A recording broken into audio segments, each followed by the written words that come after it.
نحمده نصلي على رسوله الكريم أما بعد فأعوذ بالله من الشيطان الرجيم بسم الله الرحمن الرحيم ربنا هب لنا من أزواجنا ذرياتنا قرة أعين وجعلنا للمتقين إماما সদাকাল্লাহুল আযীম। শুরু করছি প্রতিদিনের ন্যায় নিয়মিত অনুষ্ঠান দিনের পথে। আজ আমরা আলোচনা করব সন্তান ভালো হওয়ার জন্য বাবা মায়ের করণীয় কী। এই পর্যায়ে আমরা যে বিষয়ে আলোচনা করব, এই একেবারে অন্ধকার আচ্ছন্ন এই পৃথিবী থেকে আমি আমার সন্তানকে কিভাবে আলোর পথ দেখাবো, এটা একমাত্র বাবা মা, তাদের উপরেই দায়িত্বটা বর্তায়।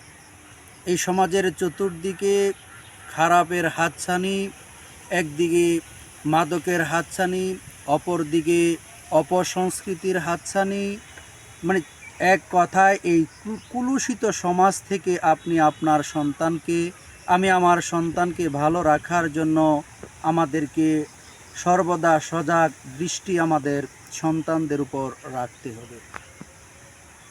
আমাদেরকে চিন্তা করতে হবে আমার সন্তানের ভবিষ্যৎ নিয়ে এবং পরকাল নিয়ে। ভবিষ্যৎ চিন্তা ভাবনা করে তাকে আমি সুশিক্ষিত করে গড়ে তোলার আপ্রাণ চেষ্টা চালিয়ে যেতে হবে। তার সাথে সাথে আমাকে তার যে পরপারের জীবন, পরকালীন জীবন, মুসলমানদের যে একটা শেষ হিসাব কিতাবের জীবন, ওই জীবন সম্পর্কেও তারে পুরোপুরি ধারণার আওতাভুক্ত রাখতে হবে। তাহলেই আমার সন্তান আমি ভালো রাখতে পারবো। অন্যথায় আমি যদি দুনিয়া নিয়ে ব্যস্ত থাকি, তাহলে আমি আমার সন্তানকে আখিরাতমুখী করতে না পারি, তাহলে আমার ব্যর্থতার কারণে, আমাদের ব্যর্থতার কারণে আমার সন্তান হালাক হয়ে যাবে, নষ্ট হয়ে যাবে। আমাদেরকে চিন্তা করা দরকার, একজন ভালো মানুষ হওয়ার বড়ই প্রয়োজন। ভালো ছাত্র হওয়ার চাইতে, ভালো রেজাল্ট করার চাইতে, ভালো চাকরি করার চাইতে, ভালো রাজনীতিবিদ হওয়ার চাইতে, একজন ভালো হাফেজ হওয়ার চাইতে, একজন ভালো আলেম হওয়ার চাইতে, একজন ভালো ডাক্তার হওয়ার চাইতে, এবং কি বিসিএস পরীক্ষায় উত্তীর্ণ হওয়ার চাইতে খুবই জরুরি, অত্যাবশ্যকীয় হচ্ছে একজন সৎ ও ভালো মানুষ হওয়া। তার অনেক বড় প্রয়োজন। অর্থাৎ আমাদেরকে আমাদের সন্তানকে একজন ভালো মানুষ, সুশিক্ষিত, আগে মানুষ বলতো শিক্ষাই জাতির মেরুদণ্ড, এই কথাটা অনেক দিন পরে এসে হলেও একটা ভুল প্রমাণিত হয়েছে। এখন লাগবে শুধু শিক্ষিত নয়, সুশিক্ষিতই হচ্ছে জাতির মেরুদণ্ড। সুশিক্ষিত মানুষ ব্যতীত এই সমাজটাকে সুন্দর করে গড়ে তোলা কখনোই সম্ভব না।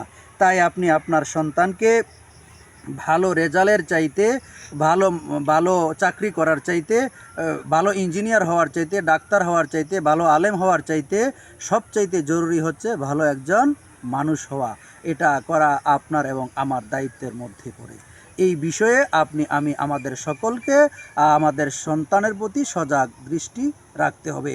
যেই কাজটাই করতে যাবে তাকে আমি উপদেশ দিতে হবে, বাবা তুমি এটার চাইতে, ভালো রেজাল্ট করার চাইতে তুমি ভালো মানুষ হওয়া জরুরি, ভালো চাকরি পাওয়ার চাইতে তুমি ভালো মানুষ হওয়া জরুরি, ভালো ডাক্তার হওয়ার চাইতে ভালো মানুষ হওয়া জরুরি। প্রত্যেকটা বিষয়ে আমি আমার সন্তানকে নসিহা করতে হবে, এর মাধ্যমেই আমার আওতাভুক্ত রাখতে হবে।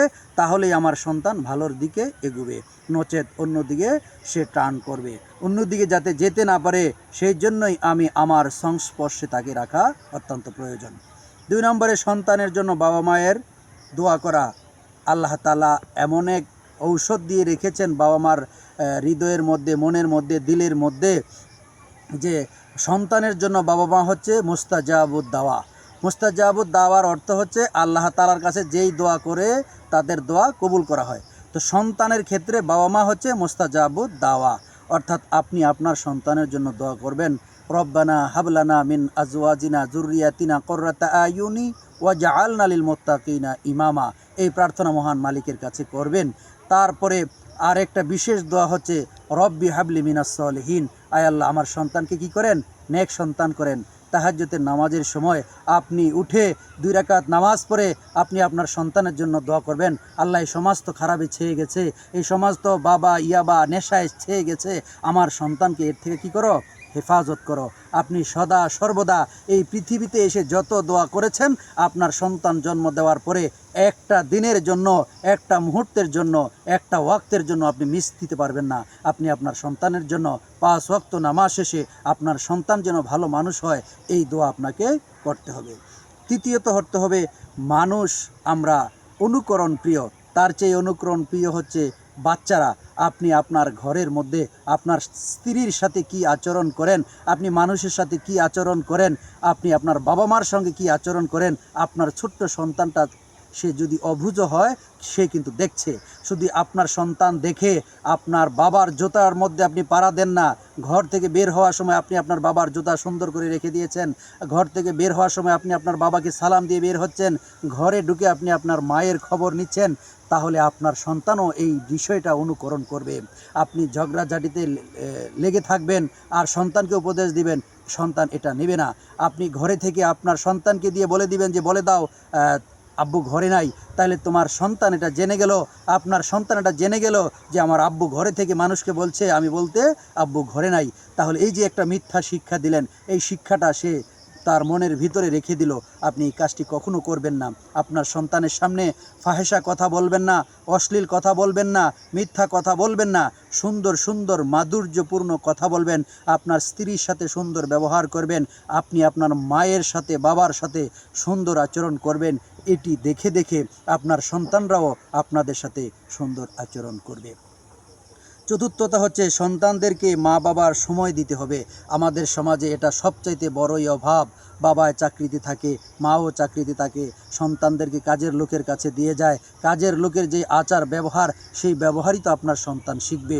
আপনি আপনার সন্তানকে সময় দিতে হবে, আপনার সন্তানের সাথে আপনার সাহচর্য থাকতে হবে, আপনার সন্তানের সাথে ভালোবাসা থাকতে হবে, আপনার সন্তানের সাথে বন্ধুত্বপূর্ণ আচরণ থাকতে হবে, আপনার সন্তানের সাথে সুন্দর করে করে কথা বলতে হবে, আপনার সুন্দর বাচ্চার সাথে সুন্দর আচরণের সাথে সুন্দর উপদেশ দিয়ে দিয়ে আপনি আপনার বাচ্চার সঙ্গে কথা বলবেন। আপনি সারাদিন টাকা পয়সার পিছনে আপনি ঘুরলেন, আপনি আপনার সন্তানকে মানুষ করতে পারবেন না।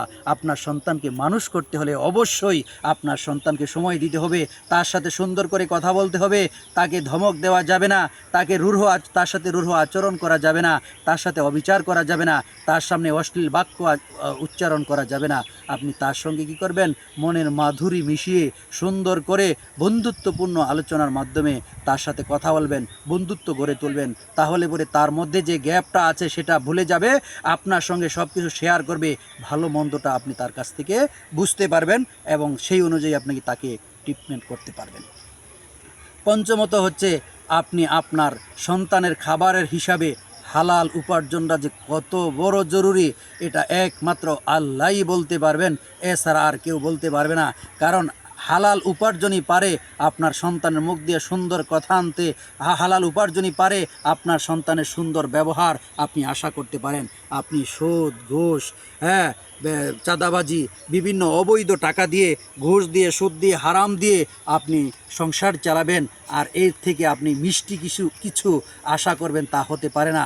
আপনি মিষ্টি গাছের মধ্যে মিষ্টি বীজ বুনে তাকে সেবা দিয়ে এই গাছের ফল অবশ্যই মিষ্টি আশা করতে পারেন, কিন্তু আপনি টক ফল গাছ লাগিয়ে ওখান থেকে মিষ্টি কিছু আশা করবেন, এটা কখনোই হতে পারে না। তাই আপনাকে আরজ করব, আপনি আপনার সন্তানকে হালাল উপার্জনের টাকা খাওয়ান, বৈধ উপার্জনের টাকা খাওয়ান, সুদ থেকে আপনি বিরত থাকেন, ঘুষ থেকে আপনি বিরত থাকেন, চাঁদাবাজি থেকে আপনি বিরত থাকেন। যত প্রকারের অবৈধ উপার্জন আছে, এই অত প্রকারের অবৈধ উপার্জন থেকে আপনি বিরত থেকে হালাল রুজি, ঠেলাওয়ালার টাকা, রিক্সাওয়ালার টাকা, দিনমজুরের টাকা, যেমন কষ্ট ঘাম জড়িয়ে টাকা আনে, আপনি আপনার শ্রম দ্বারা হালাল উপার্জন করে আপনি আপনার সন্তানের মুখে অল্প কিছু খাবার তুলে দেন। একেবারে রিচ খাবার তুলে দেওয়ার দরকার নেই, একেবারে জীবন বাঁচে এমন ধরনের খাবার খাওয়ান, কিন্তু আপনার সন্তান থেকে আপনি এর চাইতে মধুর কিছু আশা করতে পারবেন। 6 নম্বরে হচ্ছে ভালো পরিবেশ। আমরা যেখানেই থাকি একটা ভালো পরিবেশের মধ্যে থাকব। তার আমার প্রতিবেশীটা কেমন, এমন একটা প্রতিবেশী থেকে ভাড়া বাসা হলে ওই এমন একটা প্রতিবেশী দেখেই ভাড়া নিতে হবে। আমি যদি একটা বাড়ি করতে যাই তাহলে আমার প্রতিবেশীটা কেমন সেই প্রতিবেশীটা দেখেই বাড়িটা করতে হবে। তারপরে আমার সন্তান কেমন পরিবেশের মানুষের সাথে মিশে সেটা আমাকে অবজারভেশনে রাখতে হবে, এবং আমি কেমন মানুষের সাথে চলাফেরা করি, উঠা বসা করি, এই পরিবেশে আমার সন্তানকে রাখতে হবে। পরিবেশে এমন একটা জিনিস, বাতাস যেমনিভাবে গায়ের মধ্যে লেগে লেগে থাকে আমরা অনুভব করতে পারি, ঠিক এই বিষয়টাও একটা সন্তানের জন্য, বাচ্চার জন্য, বাবুর জন্য এই পরিবেশটা তাকে এমনি আঁচ করে গ্রাস করে নেয়। যদি ভালো পরিবেশ হয় তাকে ভালো পরিবেশে গ্রাস করে, আর যদি খারাপ পরিবেশ হয় তাকে খারাপ পরিবেশে গ্রাস করে। এইটাই পরবর্তীতে সে আপনাকে, আমাকে, এই সমাজকে, দেশকে ডেলিভারি দিবেন। সর্বশেষ যেই বিষয়টি বলবো, আল্লাহ ভীরু ভালো মানুষের মজলিসের মধ্যে বসতে হবে। আপনি তাকে সুন্দর সুন্দর সৎ উপদেশ দিতে হবে। ভালো মানুষ যেখানে আছে ওই মজলিসে আপনি যখন বসবেন, আপনার সন্তানকে নিয়ে ওখানে বসবেন এবং 2-4টি উপদেশ তাকে শোনাবেন এবং ওই উপদেশগুলি নিজেও আমল করার চেষ্টা করবেন। আল্লাহ তাআলা যেন আমাদের সন্তানদিগকে ভালো হওয়ার জন্য, বাবা মার জন্য যে কয়টা টিপস বললাম, এটা আমার জীবনে এবং আমাদের যারা শুনবে, আমাকে যারা দেখছে, সকলেই যেন তার সন্তানের জন্য এই বিষয়টা অ্যাপ্লাই করতে পারে।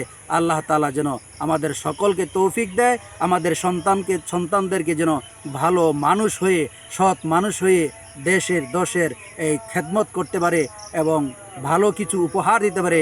সেই তৌফিক মহান মালিকের কাছে সে আজ এখানেই শেষ করছি। অন্য দিন দেখা হবে অন্য কোনো বিষয় নিয়ে আপনাদের সাথে। আসসালামু আলাইকুম ওয়া রাহমাতুল্লাহি ওয়া বারাকাতুহু।